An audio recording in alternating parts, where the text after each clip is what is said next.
Being active barely touches the surface of this accomplished athlete.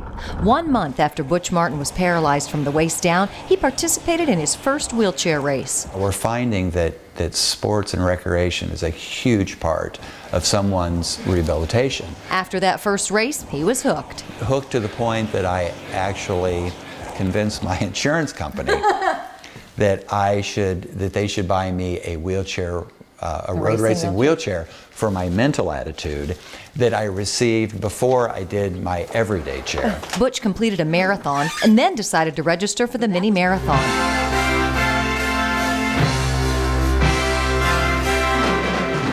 But in the early 80s, before the wheelchair division became mainstream, his entry was rejected. Fortunately, within a couple of years, the 500 Festival Committee allowed Butch and fellow wheelchair athletes to participate, and the field grew. Offered prize money like they do the able-bodied racers, so. That's wonderful. Yeah. Butch went on to win 15 mini marathons in the wheelchair division. I don't want to get in the air, I'll crash.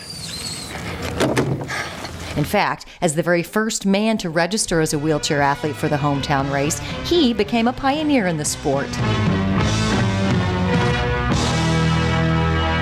Go back and you look at the records, you won't see that many because, you know, I was unofficial. So, yeah. Yeah, but you got to do it. But I'm very proud of that accomplishment. Butch has remained active in the sport for the past 30 years. Well, you know, I watched the sport grow and the technology change. In 2009, the unthinkable happened. Butch broke his back, in part due to the physical strain he put on himself during all that training and racing.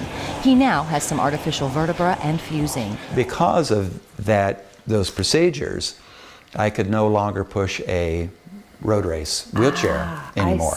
I see. But what was interesting is the condition of this fusing that didn't allow me to push a chair actually helped me ride a hand cycle faster. Oh. So I migrated over to hand cycling.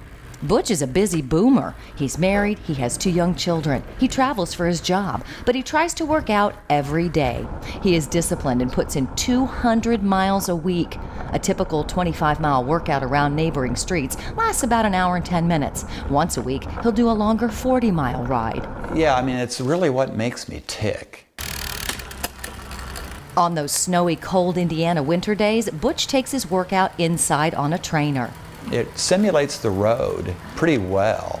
Butch has won 2 national championships in hand cycling. There are 3 disciplines: the road race, the time trial, and the criterium. So I've always finished on the podium. Congratulations. Well, thank you. Every time I've been on the podium, I've always been the oldest man on the podium. Yes. So, you know, I'm proud of that.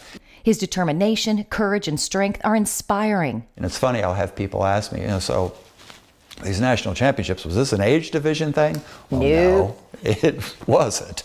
And, you know, so I'm racing. You're tough. I'm racing against the 20-somethings, you know, and the 30-some-year-old guys. So. Incredible. Yeah, so it's fun. How does he stay so positive? You know, I will tell you, I have a very deep faith. That has a lot to do with, you know, what makes me who I am. And I've got wonderful family and great friends. You know, and life is good. You know, I mean, we all have our crosses to bear, but you know, you got to look past that. You got to pick out the good stuff in life and let that override the negative things that have happened. Amen. Julie Patterson, Boomer TV.